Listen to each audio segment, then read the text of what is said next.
जय हिंद साथियों। तो साथियों हम आपको सीटेट एग्जाम 2022 की तैयारी करा रहे हैं, जिसमें आज हम देखेंगे मैथ की पेडागोजी का प्रैक्टिस सेट नंबर 7, जिसमें हम देखने वाले हैं टॉप 20 बहुत ही महत्वपूर्ण प्रश्न। तो सभी साथी अंत तक हमारे साथ बने रहे, और जिन साथियों ने अभी तक हमारे चैनल को सब्सक्राइब नहीं किया उनसे मेरा निवेदन है कि वो सभी साथी चैनल को सब्सक्राइब जरूर कर ले। तो साथियों शुरू करते हैं आज का प्रैक्टिस सेट और देखते हैं अपना पहला प्रश्न। हमारा पहला प्रश्न आज का, गणित में बेहतर होने के लिए एक व्यक्ति को किसकी आवश्यकता है?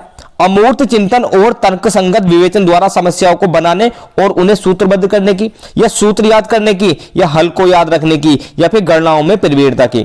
तो साथियों क्वेश्चन नंबर 1 का सही आंसर क्या हो जाएगा? इसका सही आंसर होगा ऑप्शन नंबर 1, अमूर्त चिंतन और तर्कसंगत विवेचन के द्वारा समस्याओं को बनाने और उन्हें सूत्रबद्ध करने की आवश्यकता है। ऑप्शन नंबर 1 इस प्रश्न के लिए सही आंसर हो जाएगा। सूत्र याद करने की कोई भी जरूरत नहीं है, हल को याद रखने की भी जरूरत नहीं है, और न ही गणनाओं में प्रवीणता की जरूरत है। अगला प्रश्न देखते हैं। प्रश्न नंबर 2 है, क्षेत्रमिति पढ़ाते समय शिक्षक आगे बढ़ने से पहले बोर्ड पर सभी सूत्र लिख देती है, तो यह तरीका दर्शाता है कि वह किसका अनुपालन कर रही है? साथियों क्षेत्रमिति पढ़ाते हैं तो क्षेत्रमिति को पढ़ाने से पहले जो शिक्षक है बोर्ड पर सारे सूत्र लिख देता है, तो यह किस विधि में किया जाता है? प्रायोगिक उपागम में, निगमन उपागम में, आगमन उपागम में, या फिर व्यवहारिक उपागम में? तो क्वेश्चन नंबर 2 का सही आंसर क्या हो जाएगा? इसका सही आंसर होगा साथियों ऑप्शन नंबर 2, निगमन उपागम में पहले सूत्रों को पढ़ाया जाता है, उसके बाद पाठ उसका कराया जाता है। ऑप्शन नंबर 2 इस प्रश्न के लिए सही आंसर हो जाएगा। अगला प्रश्न देखेंगे। प्रश्न नंबर 3 है आज के प्रैक्टिस सेट का हमारा। कक्षा 6 में शिक्षिका प्रत्येक बच्चे को 1 सेंटीमीटर ग्रीड पेपर और 1 कैंची दे देती है, तो वह उनसे चाहती है कि वे बताएं कि द्विआयामी यानी कि 2D आकृतियों को 3D वस्तुओं के रूप में कैसे मोड़ा जा सकता है। तो विद्यार्थी निम्नलिखित में से कौन सी संकल्पना की खोज कर रहे हैं? पास की, दशमलव की, घूर्णन की, या फिर परावर्तन की? तो क्वेश्चन नंबर 3 का सही आंसर क्या हो जाएगा साथियों? वे खोज कर रहे हैं घूर्णन संकल्पना की। ऑप्शन नंबर 3 इस प्रश्न के लिए सही आंसर हो जाएगा।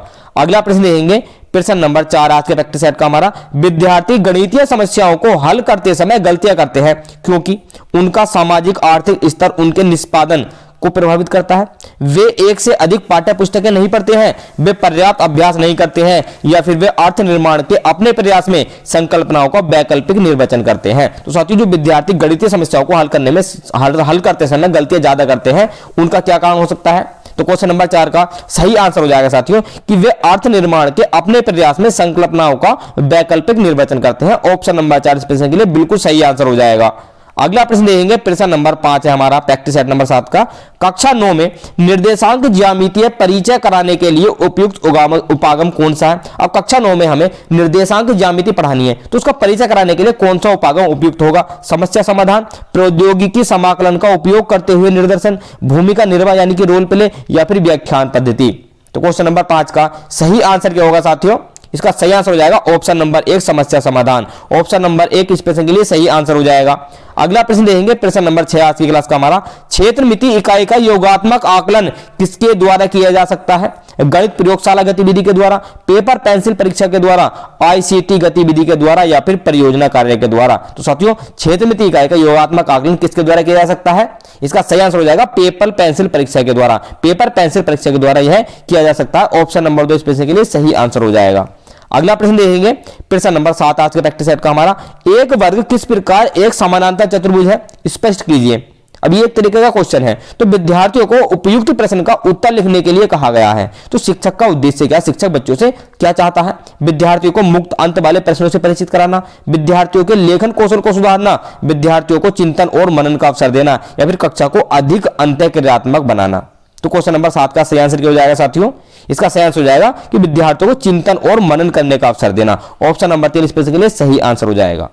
अगला प्रश्न देखेंगे। प्रश्न नंबर 8 है प्रैक्टिस सेट नंबर 7 का। गणित की वर्तमान NCERT पाठ्य पुस्तकें किसकी अनुशंसाओं को ध्यान में रखकर लिखी गई हैं? 2006 में CBSE द्वारा प्रस्तावित पाठ्यक्रम, 2006 में राज्य बोर्ड द्वारा प्रस्तावित पाठ्यक्रम, या राष्ट्रीय शिक्षा नीति 1986 को ध्यान में रखकर, या राष्ट्रीय पाठ्यचर्या की रूपरेखा 2005 के अनुसार? साथियों क्वेश्चन नंबर 8 का सही आंसर क्या होगा? इसका सही आंसर हो जाएगा कि ये जो पुस्तकें बनाई गई है NCERT की, ये राष्ट्रीय पाठ्यचर्या के रूपरेखा 2005 को ध्यान में रखकर बनाई गई है। ऑप्शन नंबर 4 प्रश्न के लिए सही आंसर हो जाएगा। अगला प्रश्न देखेंगे। प्रश्न नंबर 9 है हमारा। विलोम की संशोधित वर्गीकी के अनुसार नीचे दिए गए कार्य भारतीय गणितज्ञों के योगदान पर पावर पॉइंट बनाएं। तो इसके द्वारा जिस ज्ञानात्मक उद्देश्य की उपलब्धि हो सकती है वह कौन सा है? सृजन करना, समझना, विश्लेषण करना, या फिर याद करना? तो क्वेश्चन नंबर 9 का सही आंसर क्या होगा साथियों? तो इसका सही आंसर हो जाएगा साथियों ऑप्शन नंबर 1 सृजन करना। ऑप्शन नंबर 1 इस प्रश्न के लिए बिल्कुल सही आंसर हो जाएगा। अगला प्रश्न देखते हैं, प्रश्न नंबर 10 आज के प्रैक्टिस सेट का हमारा, गणित प्रयोगशाला क्रियाकलापों का उपयोग किया जा सकता है केवल संकलित मूल्यांकन के लिए, केवल रचनात्मक मूल्यांकन के लिए, रचनात्मक और संकलित दोनों मूल्यांकनों के लिए, या फिर राष्ट्रीय गणित ओलंपियाड हेतु छात्रों के चयन के लिए। तो साथियों गणित प्रयोगशाला क्रियाकलापों का उपयोग किस लिए किया जा सकता है? क्वेश्चन नंबर 10 का सही आंसर क्या होगा? इसका सही आंसर हो जाएगा साथियों केवल रचनात्मक मूल्यांकन के लिए। ऑप्शन नंबर 2 इस प्रश्न के लिए सही आंसर हो जाएगा। अगला प्रश्न देखेंगे, प्रश्न नंबर 11 है हमारा, एक शिक्षिका शिक्षार्थियों से पत्तियों को एकत्र करने और सममित पैटर्न की पहचान करने के लिए कहती है, तो यह कार्य शिक्षिका के कौन से प्रयास को दर्शाता है? अंतराविषयक उपागम संबंधी, शिक्षार्थियों में सृजनात्मकता का विकास करने संबंधी, वास्तविक जीवन को गणितीय अवधारणाओं के साथ जोड़ने संबंधी, या फिर गणितीय संप्रेषण में सुधार करने संबंधी। तो क्वेश्चन नंबर 11 का सही आंसर क्या हो जाएगा साथियों?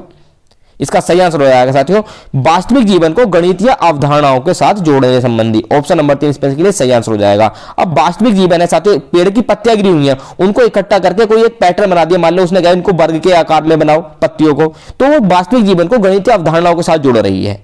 अगला प्रश्न देखेंगे, प्रश्न नंबर 12 है हमारा, एनसीएफ 2005 के लक्ष्य कथन के अनुसार विद्यालय गणित उस स्थिति में नहीं होगा जहां बच्चे गणित को अपने दैनिक जीवन के अनुभवों के रूप में देखते हैं, अर्थपूर्ण समस्याओं को रखते और हल करते हैं, गणित का आनंद उठाने के लिए सीखते हैं, या सूत्रों और एल्गोरिथम को कंठस्थ करते हैं। तो क्वेश्चन नंबर 12 का सही आंसर हो जाएगा साथियों ऑप्शन नंबर 4 सूत्रों और एल्गोरिथम को कंठस्थ करते हैं। ऑप्शन नंबर 4 इस प्रश्न के लिए सही आंसर हो जाएगा। वहां पर गणित में जो अधिगम होगा वह सक्षम नहीं होगा। अगला प्रश्न देंगे, प्रश्न नंबर 13 है हमारा, जियोजेब्रा सॉफ्टवेयर की सहायता से शिक्षार्थी किसके द्वारा ज्यामिति की सभी अवधारणाओं को सीख सकते हैं? वेरी वेरी इंपोर्टेंट क्वेश्चन हो जाता है साथियों। खोज परक उपागम के द्वारा, परियोजना आधारित उपागम के द्वारा, व्याख्यान आधारित उपागम के द्वारा, या फिर परिप्रेक्ष्य आधारित उपागम के द्वारा। तो क्वेश्चन नंबर 13 का सही आंसर क्या होगा? इसका सही आंसर हो जाएगा साथियों ऑप्शन नंबर 1 खोज परक उपागम के द्वारा। ऑप्शन नंबर 1 इस प्रश्न के लिए सही आंसर हो जाएगा। अगला प्रश्न देंगे, प्रश्न नंबर 14 है हमारा, एनसीएफ 2005 के अनुसार विद्यालयों में गणित शिक्षा का एक मुख्य उद्देश्य क्या है? समस्या समाधान कौशल का विकास करना, बच्चे की चिंतन प्रक्रिया का गणितीयकरण करना, विश्लेषणात्मक योग्यता को पोषित करना, या फिर संख्या संबंधी कौशल का विकास करना। तो क्वेश्चन नंबर 14 का सही आंसर क्या हो जाएगा साथियों? इसका सही आंसर होगा हमारा ऑप्शन नंबर 2 बच्चे की चिंतन प्रक्रिया का गणितीयकरण करना। ऑप्शन नंबर 2 इस प्रश्न के लिए सही आंसर होगा। अगला प्रश्न देखेंगे, प्रश्न नंबर 15 है, अधिक गणित जानने की अपेक्षा यह जानना अधिक उपयोगी है कि गणितीयकरण कैसे किया जाए, तो यह कथन किसके द्वारा दिया गया है? जॉर्ज पोलिया के द्वारा, वाइगोत्स्की के द्वारा, डेविड व्हीलर के द्वारा, या फिर वेन हाइल के द्वारा। साथियों क्वेश्चन नंबर 15 का सही आंसर क्या होगा? इसका सही आंसर होगा ऑप्शन नंबर 3 डेविड व्हीलर के द्वारा यह कथन दिया गया है। ऑप्शन नंबर 3 इस प्रश्न के लिए बिल्कुल सही आंसर हो जाएगा।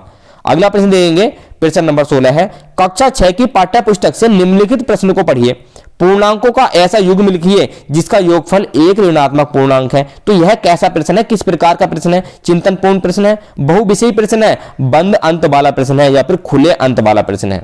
तो क्वेश्चन नंबर 16 का सही आंसर हो जाएगा साथियों यह एक खुले अंत वाला प्रश्न है। ऑप्शन नंबर 4 इस प्रश्न के लिए सही आंसर होगा। अगला प्रश्न देंगे, प्रश्न नंबर 17 है, एक शिक्षार्थी किसी विशेष आधार पर छांटने में, पैटर्न को पहचानने में, संख्या और आकृतियों को नई परिस्थितियों में जानने में, समय बताने में तथा मापन में परेशानी दर्शाता है। तो इन सभी में उसको परेशानी होती है, तो उसको निम्न में से किस समस्या के साथ डिस्कैलकुलिया हो सकता है? दृश्य स्थानिक कौशल के, दृश्य स्मरण, दृश्य गत्यात्मक, या फिर भाष प्रयोग। तो क्वेश्चन नंबर 17 का सही आंसर क्या होगा साथियों? इसका सही आंसर हो जाएगा उसको दृश्य स्थानिक कौशल के साथ डिस्कैलकुलिया हो सकता है। ऑप्शन नंबर 1 इस प्रश्न के लिए सही आंसर हो जाएगा।